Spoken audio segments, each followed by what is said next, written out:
Hi guys. Ayun guys, nagluluto ako guys ng fried rice kasi napakadami ko palang leftover rice sa refrigerator, iba-ibang Tupperware. Nagulat ako kasi sabi ko bakit ang dami kong Tupperware sa ref na may laman. Yung alam ko wala na akong mga leftover na ulam. Tapos pagbukas ko puro mga kanin, Diyos me, marimar. At sabi ko nga, best thing to do is isangag ko guys. At yun na nga guys, meron tayo nitong seafood yung chow mix Try nating isabay. May daw to guys, vegetables and crab sticks. Try lang. Parang naglagay na ako niyan ni On. From time to time nilalagay ko talaga yung turmeric ground. At ito naglagay na ako nito last time. Ano naman talaga siya? Masarap naman din. Click the link guys to order. Ayan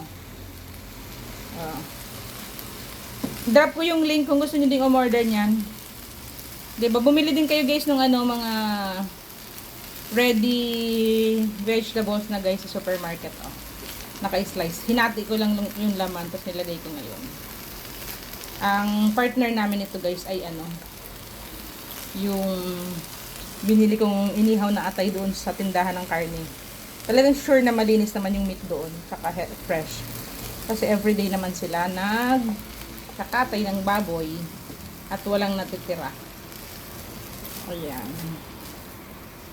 Ganda nga ng ganong negosyo, 'di ba? May karni, may baboyan, may katayan kayo ng baboy. Tapos pagkatapos yung tira maghapon, ginagawa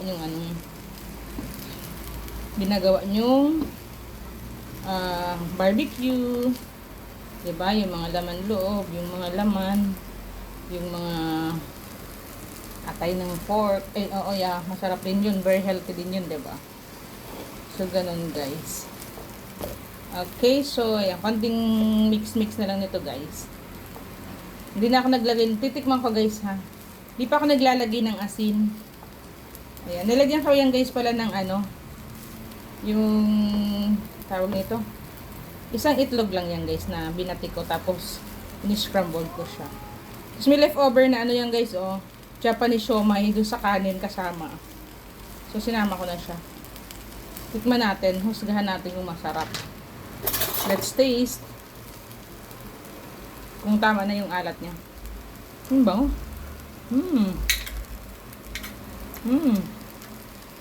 Mag-aamoy crab.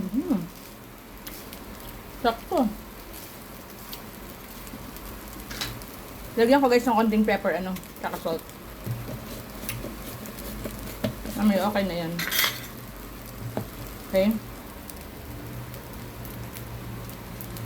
Pinch of 2 salt. 2 pinch of salt lang. Okay na yun. Yung dami na masyado. Baka umalat. Diba? Umalat ng sobra pala. Ayan. Kaya tama lang. Click the link guys or check at the tag products to order that yung chow. Tsaka yung vegetable guys na pre-sliced and na guys cook. Ayan. Thanks for watching.